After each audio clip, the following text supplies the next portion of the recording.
Bismillah. Alhamdulillah wassalatu wassalamu ala Rasulillah wa ala alihi wa sahbihi wa sallam wa man wala. Asyhadu an la ilaha illallah wahdahu la syarika lah wa asyhadu anna Muhammadan abduhu wa rasuluh sallallahu alaihi wasallam tasliman katsira amma ba'd. Alhamdulillah, segala puji bagi Allah Subhanahu wa taala, Rabb semesta alam. Kita memuji Allah Subhanahu wa taala dengan pujian yang ikhlas, pujian yang tinggi, pujian kecintaan pengagungan hanya kepadanya. Kemudian selawat dan salam atas Nabiullah Muhammad sallallahu alaihi wasallam beserta keluarga dan para sahabatnya. Huwa uswatun hasanah. Rasulullah sallallahu alaihi wasallam teladan terbaik untuk seluruh manusia.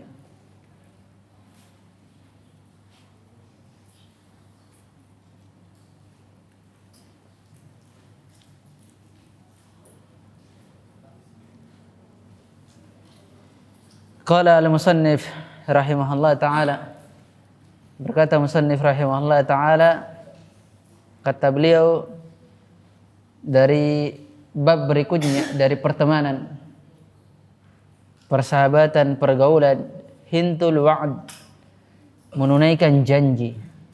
Ini yang sering-sering berjanji harus dia tunaikan janjinya, karena itu adalah daripada bagian pertemanan.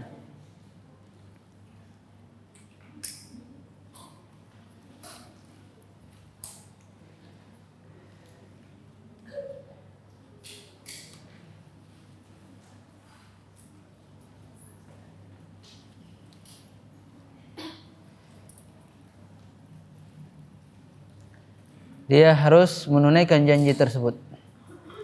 Kata beliau, wa minha alla ya'idahum wa yukhalifahum fa innahu nifakun. Qala alaihi salatu wassalam, alamatul munafiq thalatha, idza haddatha atau idza, bisa juga dibaca idza hadatha, atau idza haddatha kadzaba, wa idza wa'ada akhlafa, wa idza atumina khan. Qala Ats-Tsauri rahimahullah ta'ala, la ta'id akhaka wa khutilifahu fata'ud al-mahabbatu bighdatan. Ini bagus sekali dari pembahasan ini ya. Berikutnya ini adalah di antaranya, kata beliau, hendaknya jangan dia menjanji mereka, memberikan janji. Jangan PHP kalau kita ya. PHP, pemberi harapan palsu. Benar-benar palsu sekali. Bukan barangnya saja yang palsu, selain barangnya yang dia lemparkan jual beli online-nya palsu, maka janjinya pun ikut palsu. Di antaranya adalah jangan dia berjanji kemudian dia menyelisihi janji mereka. Fa innahu nifakun, maka sesungguhnya yang demikian itu adalah kemunafikan. Ya, jangan sering-sering berjanji. Alamatul nifak wa alamatul kadzab itu sering-sering berjanji kemudian yukhalifu, kemudian menyelisih janjinya. Kalau bisa dia berjanji dia tunaikan, maka itu paling afdol. Tapi kalau tidak bisa, jangan dia, afwan saya tidak bisa berjanji tapi insyaallah saya akan tunaikan. Ini lebih baik. Ini yang paling baiknya. Dia tidak bisa berjanji dengannya, namun dia menunaikan hal yang demikian. Masya Allah. Fa innahu nifaq, maka sesungguhnya itu kemunafikan. Sebagaimana dari hadis Nabi SAW, alamatul munafik, tanda-tanda atau alamat orang munafik itu ada 3. Salah satu, apabila dia berbicara dia berdusta. Apabila dia berjanji, dia menyelisih janji tersebut. Apabila dia diberi amanah, dia mengkhianati amanah tersebut. Qala Ats-Tsauri rahimahullah ta'ala, berkata Sufyan Ats-Tsauri rahimahullah ta'ala, la ta'id akhaka waqtulifa, janganlah engkau berjanji kepada saudaramu kemudian engkau menyelisihi janji tersebut. fata'udal mahabbatu bighdatan, maka kecintaan itu bisa menjadi benci. Lihat, disebabkan apa? Disebabkan janji yang engkau telah selisihi padanya, maka kecintaan terhadap orang tersebut atau cintanya orang tersebut terhadap dirimu itu bisa menjadi kebencian. Kebencian yang sangat, dan bahkan bisa menjadi permusuhan. Bisa menjadi permusuhan. Ini sebabnya kita melanggar syariat, sebabnya terjadi juga perselisihan. Itu sebabnya ini. Salah satunya adalah dia bermaksiat. Maksiatnya apa? Dia menyelisih janjinya, dan itu adalah melanggar sunnah Nabi dan melanggar syariat Allah Subhanahu wa taala. Kata Allah Subhanahu wa taala dalam firman-Nya, "Wa ufu bil uqud." Tunaikanlah janji-janji tersebut. Tunaikan janji tersebut. Maka oleh sebab itulah seorang muslim harus menunaikan janjinya. Harus menunaikan daripada apa yang dia telah berjanji padanya. Jangan sampai perbuatan ini dianggap remeh. Justru perbuatan ini, ketika seseorang menunaikan janji tersebut, maka menguatkan ukhuwah, persaudaraan, ukhuwah dari pergaulan, bahkan ukhuwah dari pertemanannya dia. Ini sangat penting sekali. Jadi jangan dibiarkan diri kita terjatuh dari permasalahan hal demikian. Nah, dari hadis ini juga diterangkan bahwasannya dari hadis yang lain, terdapat hadis yang lain yang berkenaan dengan hal demikian. Yang berkenaan dengan hal yang demikian itu ada 4. Ada empat perkara. Ini disebutkan oleh Nabi SAW tiga perkara. Namun yang lain disebutkan, kata Nabi SAW dari hadis Ibnu Umar radhiyallahu anhu, anna Rasulullah sallallahu alaihi wasallam itu berkata, idza ahada alaihi, atau apabila dia mengingkari atau dia diberikan amanah, dia mengkhianati. Dan apabila dia berjidal, maka dia ingin menang. Apabila dia berjidal, dia inginnya menang terus. Ini daripada juga alamatul munafik, dari sifat munafik. Wa idza ahada ghadara wa idza khasama fajara. Apabila dia berdiskusi atau dia bermunaqasyah, berdebat, maka dia melampaui batas. Dia melampaui batas. Ini juga sifatnya orang-orang munafik. Ini diriwayatkan muttafaqun alaih. Dan kemudian ada sifat munafik ini terbagi menjadi 2. Terbagi menjadi 2. Namun Nabi SAW itu mengatakan, siapa yang ada padanya dari 4 sifat tersebut, 4 dari 4 perkara, yaitu kata Nabi, man kana fihi khoslatan minhunna kanat fihi khoslatan minan nifaq hatta yada'aha. Siapa yang diantaranya punya ciri-ciri bagian daripada 4 sifat itu, maka dia termasuk bagian daripada orang yang memiliki sifat-sifat munafik sehingga dia meninggalkannya. Yang telah kita jelaskan adalah apabila dia berbicara, dia berdusta. Apabila dia berjanji, dia mengingkarinya, menyelisih janjinya. Apabila dia diberikan amanah, dia khianat dari amanah tersebut. Dan apabila dia berseteru, maka dia melampaui batas. Dia tidak mau dikalah. Nah, ini siapa yang punya salah satu atau siapa yang memiliki 4 dari sifat munafik ini, maka dia munafik tulen. Dia menjadi orang munafik tulen. Benar-benar orang munafik. Namun siapa yang memiliki salah satu dari 4 sifat ini, maka dia termasuk orang yang memiliki sifat min sifatil munafik. Itu dibedakan.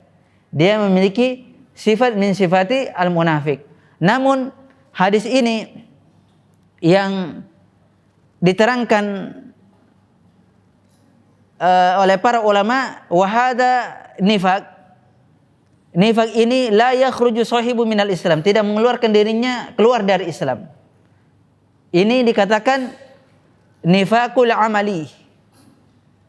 Para ulama ahlul ilmi mengatakan ini nifakul amal. Kemunafikan pada sisi amalan. Tidak mengeluarkan seseorang dari Islam. Jelas? Nifak yang 4 ini benar-benar dia munafik tulen tapi dia tidak mengeluarkan dari Islam. Ini termasuk dosa-dosa besar. Ini termasuk dosa-dosa besar. Ini yang disebutkan oleh Imam Tirmidzi rahimahullah taala. Ini yang disebutkan oleh Imam Tirmidzi rahimahullah taala. Dan daripada hadis ini yang kita terangkan, 2 hadis ini termasuk nifakul asghar. Nifakul asghar. Ini yang pertama, karena nifak itu kemunafikan ada 2. Akbar wal asghar. Yang asghar sebagaimana yang diterangkan oleh Nabi sallallahu alaihi wasallam. 4 ciri-cirinya dan ada 3 juga ciri-cirinya. Yang terakhir ditambahkan apabila dia berseteru, dia melampaui batas. Dia melampaui batas. Kemudian nifakul akbar. Nah, ini yang berbahaya. Ini yang berbahaya. Sebagaimana yang dalam ayat diterangkan, innal munafiqina fid darki asfali minan nar. Sesungguhnya orang-orang munafik itu di neraka yang paling dasarnya, paling bawahnya. Paling dasar sekali orang-orang munafik. Bahkan nifakul akbar minal kufar. Nifak akbar itu lebih besar daripada kekafirannya. Akbar kufar minal kufar. Lebih besar kekafiran dari orang-orang kafir. Bayangkan itu. Ya, dengarkan. Jadi nifakul akbar itu, menafikan besar itu lebih akfar minal kufar, lebih kufur daripada orang-orang kafir. Kalau orang-orang kafir langsung mengingkari, tapi kalau ada pun orang munafik, itu dia menampakkan keislaman secara lahirnya, namun dia kufur di dalam batinnya, ingkar keimanan, tidak percayanya adanya apa? Adanya hari kiamat, tidak percaya adanya janji Allah dan azab Allah Subhanahu wa taala. Maka mereka ini adalah nifakul akbar. Mereka nifakul akbar. Inilah yang diterangkan oleh para ulama. Nifak akbar ini diantaranya yang disebutkan oleh para ulama a'imah, dan juga akan kita sebutkan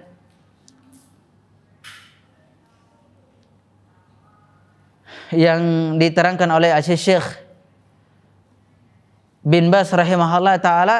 Dia menerangkan bahwasannya nifakul akbar ini menampakkan keislaman, menampakkan agama, namun dia mendustakannya. Tidak beriman kepada Allah Subhanahu wa taala, bahkan dia tidak beriman kepada hari akhir. Mereka tidak beriman tentang agama ini, bahkan akan tetapi mereka sholat bersama Rasul sallallahu alaihi wasallam. Lihat, bahkan mereka berjihad bersama Rasul sallallahu alaihi wasallam. Antum ingat tentang turunnya ayat Qul abillahi wa rasulihi Qul abillahi wa ayatihi wa rasulihi kuntum tastahzi'un. Apakah dengan ayat-ayat Allah, apakah terhadap Allah, ayat-ayatnya dan rasulnya kalian itu memperolok-olokan? La ta'tadiru qad kafartum ba'da imanikum. Jangan kalian meminta maaf, kalian telah kufur setelah beriman. Lihat, awalnya mereka ini beriman. Ini awalnya mereka beriman. Setelah mereka memperolok-olok Allah, Rasulnya dan ayat-ayatnya, memperolok ayat-ayatnya. Lihat, banyak sekali di media sosial memperolok Rasulnya, la ilaha illallah. Orang yang bersungguh-sungguh saja, kita ini takut sekali, takut akan azab Allah Subhanahu wa taala. Mereka di media sosial, buruknya akhlak mereka. Apalagi yang pelawak-pelawak itu, memperolok-olok dari ayat-ayat Allah, dari hadis-hadis Nabi sallallahu alaihi wasallam, dari kalimat-kalimat Allah Subhanahu wa taala, mereka tidak takut terhadap azab Allah Subhanahu wa taala. Padahal mereka tidak mengetahui bahwasanya kematian itu ada di hadapan dia. Kalau Allah Subhanahu wa taala langsung menghendaki dia mati, siapa yang dapat menolongnya?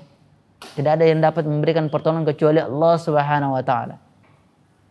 Ini terjadi di zaman kita ini, betapa mudahnya, karena betapa bebasnya orang menggunakan media sosial. Orang semua berlagak sok pintar, menganggap mereka menganggap mereka aman dari gangguan-gangguan manusia, tapi dia yakinlah orang-orang yang seperti ini itu tidak aman dari azab Allah Subhanahu wa taala. Ini semua termasuk nifakul akbar, orang-orang yang memperolok-olok ayat-ayat Allah Subhanahu wa taala.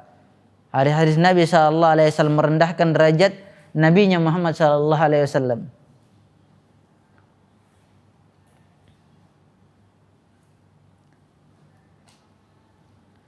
Tentang ayat Qul abillahi wa rasulihi, Qul abillahi wa ayati wa rasulikum kuntum tahtazi'un. Mereka awalnya beriman kepada Allah dan Rasulnya. Namun ternyata Allah Subhanahu wa taala tampakkan kemunafikan itu karena Rasulnya tidak mengetahui. Ketika itu ditampakkanlah sifat kemunafikan itu. Maka ayat ini berkenan turunnya, ayat ini turun berkenan orang-orang munafik, ditampakkan sifat, padahal mereka paling terdepan berjihad di jalan Allah Subhanahu wa taala. Lihat, berjihad fi sabilillah, mereka di depan. Namun dengan semua itu apakah memasukkan mereka dalam Islam? La, tidak memasukkan mereka ke dalam Islam. Justru Allah tampakkan keburukan mereka disebabkan apa? Kemunafikan yang ada dalam diri mereka, yang mereka memiliki penyakit wa fi qulubihim marad fazadahumullahu marada. Maka dalam hati mereka itu ada penyakit, lalu Allah tambah penyakit itu, penyakit nifak.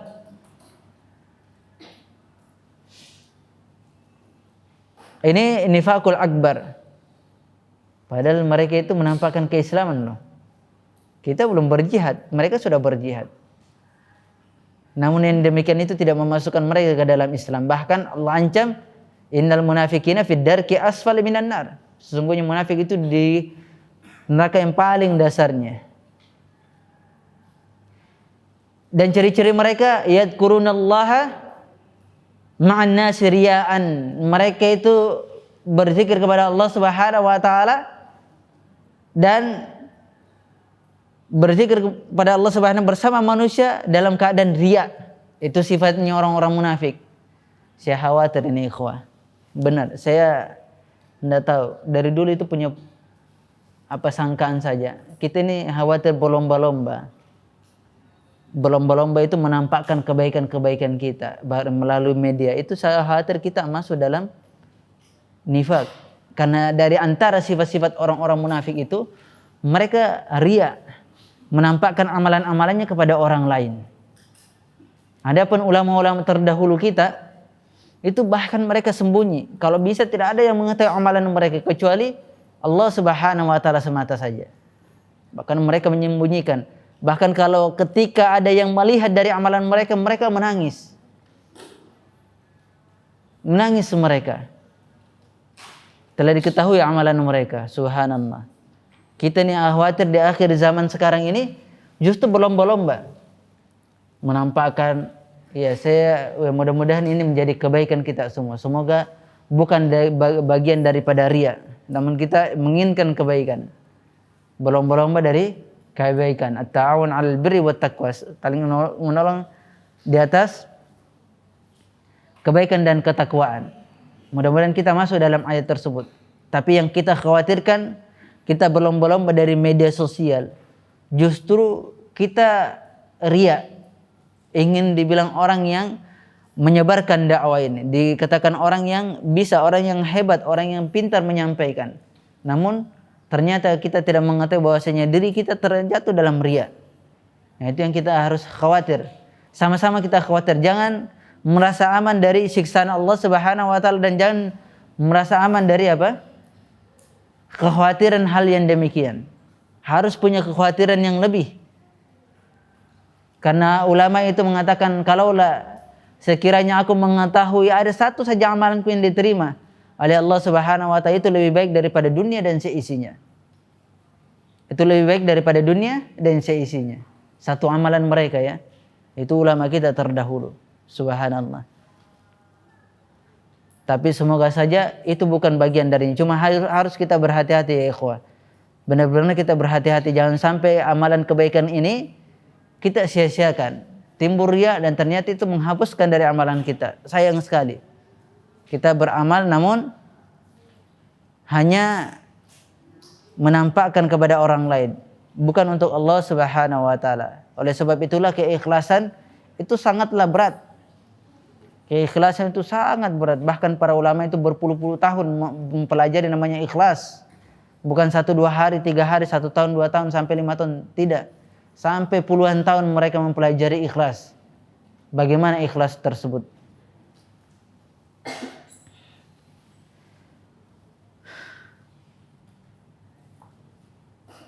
Ini dari sifat munafik, yaitu amalan mereka dibangun di atas riya. Sifat orang munafik itu amalan mereka dibangun di atas riya. Tidaklah dia beramal kecuali pasti ingin menampakkannya. Dia tidak bahagia kalau dia tidak menampakkan kepada orang lain. Dia tidak bahagia kalau dia tidak menampakkan kepada orang lain. Itulah amalan orang-orang munafik. Karena itu dibangun di atas itu bangunan mereka. Amalan mereka dibangun di atas bangunan itu. Kemudian mereka juga tidak beriman kepada surga dan neraka. Bahkan tidak mentauhidkan Allah Subhanahu wa taala. Bahkan dikatakan oleh para ulama, wa hadza kafirun kufrun akbar. Mereka kafir, benar-benar kafir yang akbar, kafir yang besar. A'dham minal kuffar, lebih kufur daripada orang-orang kafir. Lebih kufur daripada orang-orang kafir, bahkan lebih kufur daripada Yahudi dan Nasrani. Karena dia ditempatkan di neraka yang paling dasarnya. Ditempatkan di neraka yang paling dasarnya. Innal munafiqina fid darki asfali minar. Neraka yang paling dasar. Yang paling dasarnya. Itu orang-orang munafik. Dia lebih kufur daripada minal Yahudi wa Nasrani wa minal kuffar itu sendiri. Kemudian di sini di antara nifakul akbar juga adalah takdzibu ar-Rasul sallallahu alaihi wasallam. Atau takdzibu ba'du ma jaa bihi. Kemunafikan besar itu adalah juga di antaranya adalah dia mendustakan Rasul sallallahu alaihi wasallam. Dia mendustakan, dia tidak percaya terhadap apa yang datang dari Rasul sallallahu alaihi wasallam. Kemudian yang kedua juga mendustakan sebagian apa yang datang dari Nabi sallallahu alaihi wasallam. Sebagian saja dia dustakan, dia sudah nifakul akbar. Apalagi keseluruhannya. Yang pertama dia mendustakan seluruhnya, dia tetap dianggap nifakul akbar. Kalau dia mendustakan sebagian, tetap dianggap.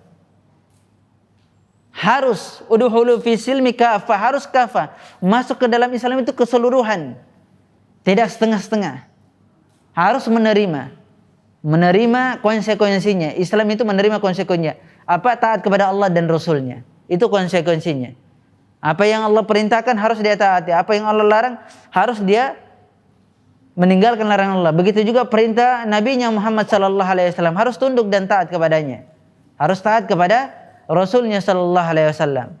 Atiullah wa atiur Rasul wa ulil amri minkum. Taatlah kepada Allah dan Rasulnya. Dan dari pemimpin kalian. Ini perintah Allah. Setelah taat kepada Allah, Rasulnya dan pemimpinnya, pemimpin kaum muslimin, para ulama, umara'ul balad, pemimpin-pemimpin negara. Seperti itu. Karena ini yang diperintahkan.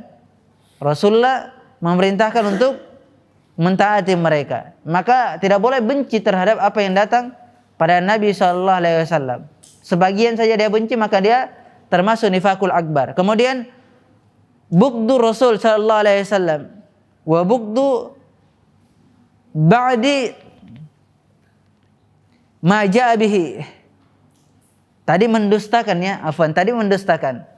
Mendustakan seluruhnya atau mendustakan sebagian. Dusta sedikit atau dusta banyak sama saja, tidak ada perbedaan. Kemudian yang kedua adalah benci. Apa yang Rasulullah SAW benci, bawa dia membencinya.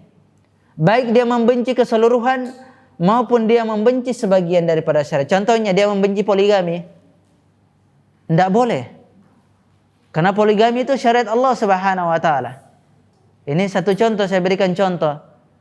Kalaulah poligami ini sesuatu yang memudaratkan, pasti Allah Subhanahu wa taala tidak mensyariatkan. Ini saya kasih contoh ya.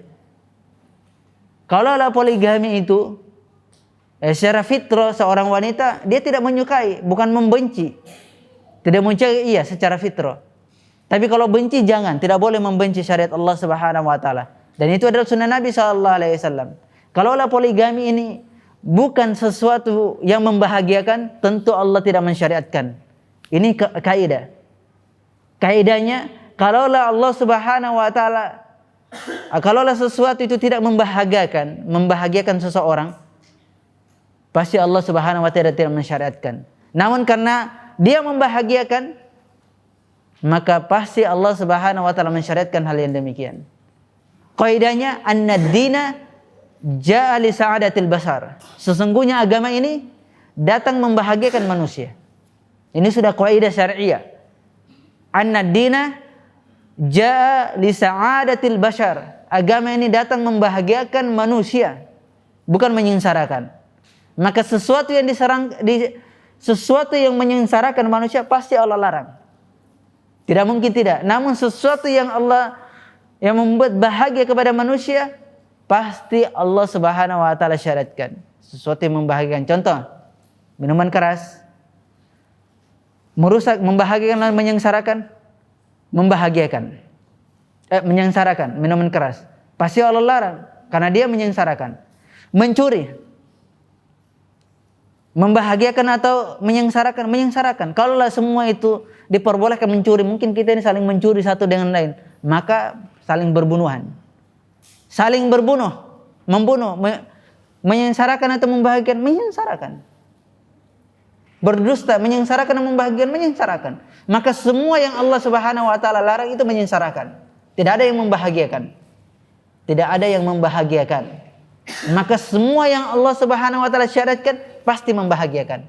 Yakin ya ikhwah? Jelas? Maka antum runut dari kaidah ini, annad-dina ja'a li sa'adatil bashar. Sesungguhnya agama ini datang membahagiakan manusia. Maka semua syariat Allah Subhanahu wa taala, perintah-perintahnya, anjurannya yang Nabi sallallahu alaihi wasallam perintahkan dan anjurkan, pasti membahagiakan. Tidak ada dalil lagi kecuali pasti membahagiakan. Iya. Cuma masalah poligami ini sebenarnya penerapannya.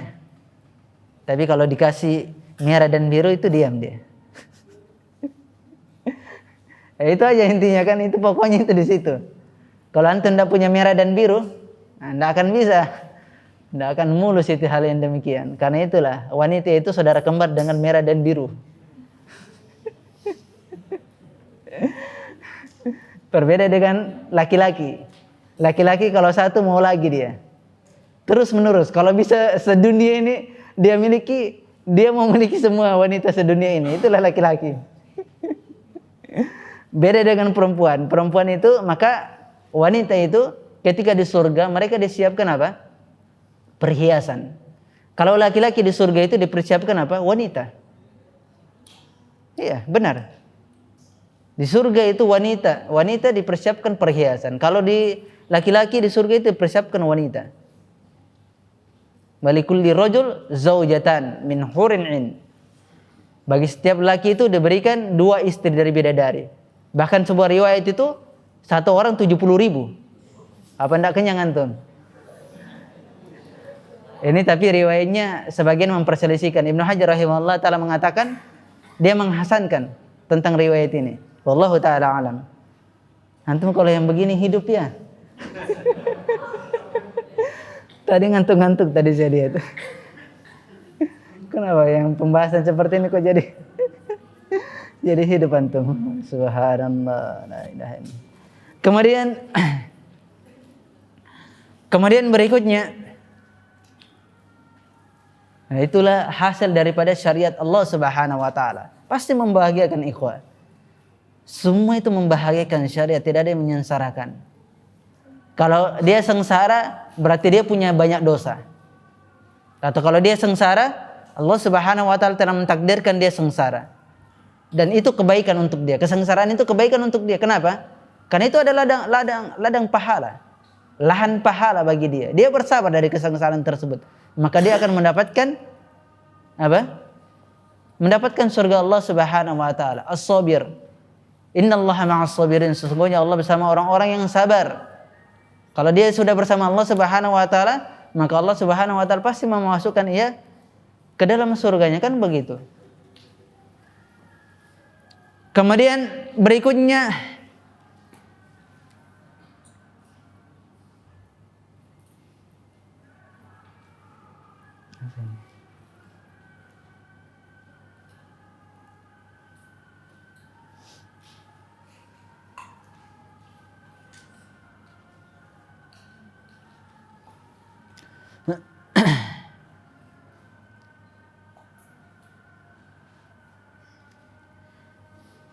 kemudian berikutnya sifat munafik akbar, al-farahu bihazimatil Islam au karahiyatu intisaru dinihi. Karahiyatu intisari dinihi, yaitu bahagia dia apabila Islam itu kalah. Dia suka kalau Islam kalah. Bukan permainan bola ya. Ini negara Islam lawan negara kafir, bukan itu maksudnya. Nah, ini jangan pula nanti, oh iya nanti ini Piala Dunia ini. Nah, kita menang kalau negara Islam. Ini bukan itu. Maksudnya itu yang dimaksud di sini adalah dia bergembira dengan kekalahan Islam. Kalau Islam itu direndahkan, diremehkan, dikucilkan, dia berbahagia. Tidak ada di dalam hatinya keinginan untuk membalas hal yang demikian. Atau sedikit banyaknya dia mendoakan kebinasaan kepada orang-orang yang memperolok-olok apa? Dari agama Allah Subhanahu wa taala. Ya Allah, binasakanlah orang-orang yang memperolok-olok agama Engkau dan Rasul Engkau. Ya, seperti itu. Dia bergembira dengan kekalahan Islam dan benci apabila agama ini tertolong. Ada yang menolong agama ini. Dia benci. Kalau ada para ulama yang menegakkan agama, dia benci. Ada para asatidzah, ustadz, alim yang menolong agama ini, dia membenci hal yang demikian. Maka ini cirinya adalah nifakul akbar.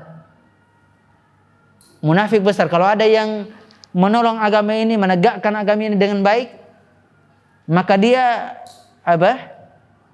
Tidak senang kalau agama ini tegak dengan baik. Nah, ini adalah ciri-ciri orang-orang munafik akbar. Oleh sebab itulah di dalam suratul Baqarah itu diterangkan bahwasanya Allah Subhanahu wa taala itu mensifatkan orang-orang kafir itu dengan 2 ayat dalam suratul Baqarah. Namun Allah mensifatkan munafik itu 13 ayat. Ini menunjukkan berbahayanya sifat munafik itu. Lebih berbahaya daripada kafir. Karena Allah Subhanahu wa taala menyebutkan 2 sifat orang kafir dalam suratul Baqarah. Sementara munafik itu disebutkan 13 ayat dari sifat munafik. Kemudian juga di antara sifat-sifat munafik, di antaranya adalah orang-orang yang menyuruh mereka salat, berpuasa. Namun ternyata di dalam akidah mereka akidah yang rusak. Dia mengajak manusia untuk melakukan kesyirikan, dan ini terjadi pada sufia. Orang-orang sufi yaitu lihat mereka mengajak orang sholat, mengajak untuk berpuasa dan lain sebagainya, tapi selain daripada itu mengajak juga untuk menyembah kuburan, untuk beribadah kepada kuburan. Ini juga termasuk nifakul akbar. Ini juga termasuk daripada nifakul akbar, huwa syirkul akbar. Ini juga termasuk syirik besar. Syirik besar, karena orang-orang sufi itu dia mendakwakan apa? Mendakwakan bahwasanya Allah Subhanahu wa taala di mana-mana.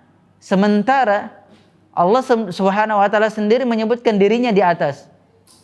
Ar-Rahmanu 'alal arsy istawa. Ar-Rahman itu di atas arsy istawa. Ya istawa begitu. Tidak kita mengetahui kefianya. Tidak kita mengetahui kefianya. Allah beristiwa saja atas arsy-Nya. Wallahu taala alam. Hanya Allah Subhanahu wa taala yang mengetahui. Bahkan Nabi sallallahu alaihi wasallam tidak mengetahui hal yang demikian. Karena itu adalah ilmul ghaib. La ya'lamul ghaiba illallah. Tidak ada yang mengetahui ilmu ghaib kecuali Allah Subhanahu wa taala. Nah. Sudah ya? Ya. Insyaallah kita cukupkan sampai di sini. Ini ada pertanyaan.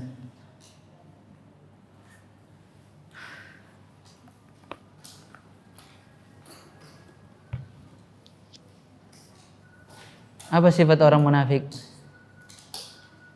Sifat-sifat orang munafik yang belum pernah dapat hadiah lah. Belum pernah dapat hadiah? Belum? Coba sebutkan hadisnya. Hah? Siapa yang hafal hadisnya? Yang belum pernah dapat hadiah? Belum pernah dapat? Coba hadisnya.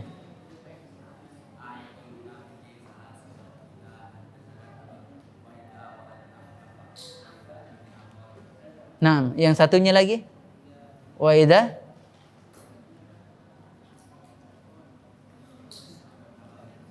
tiga. Khair insyaallah. Naam, fadhal.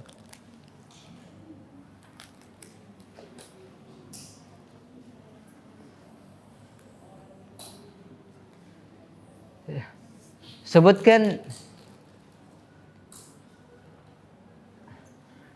dari sifat nifakul akbar yang belum pernah dapat hadiah.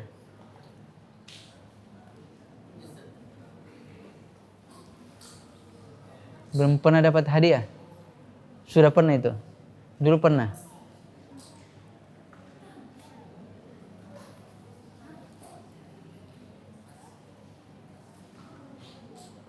Sudah pernah atau belum? Sudah pernah atau belum? Sama sekali. Hah? Tahun lalu? Tapi kan sudah pernah berarti. Hah? Yang belum pernah sama sekali. Kita berbagi. Coba nifakul akbar, sebutkan. Sifat munafik besar. Ayo cepat. Ayo cepat.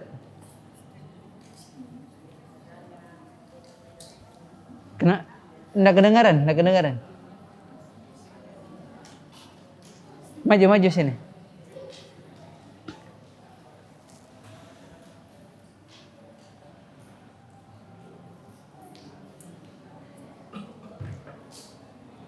Ayo. Adanya mereka tidak beriman tentang amalan mereka tidak dibangun di atas dia, tidak beriman kepada surga dan neraka. Menyebabkan Allah orang munafik itu lebih kufur daripada orang Yahudi dan orang Apa lagi? mendustakan Rasul. Iya, terus Membenci apa yang diberikan Rasul. dibawa, apa yang dibawa Rasul, terus Bahagia kalau Islam kah? Islam kalah. Nah, bagi kalau Islam ambil. Siapa lagi yang terakhir? Enggak, sudah pernah ini. Yang belum pernah? Ini belum pernah. Ayatnya tentang munafik. Ayat tentang munafik. Apa? Apa ayatnya? Iya.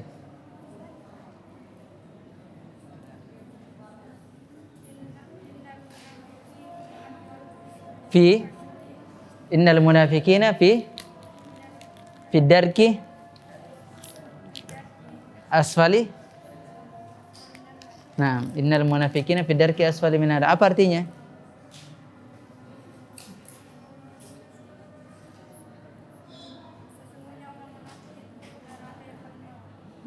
Berada di neraka yang paling dasar. Nah, demikian apa yang bisa kita sampaikan, lebih dan kurangnya mohon dimaafkan.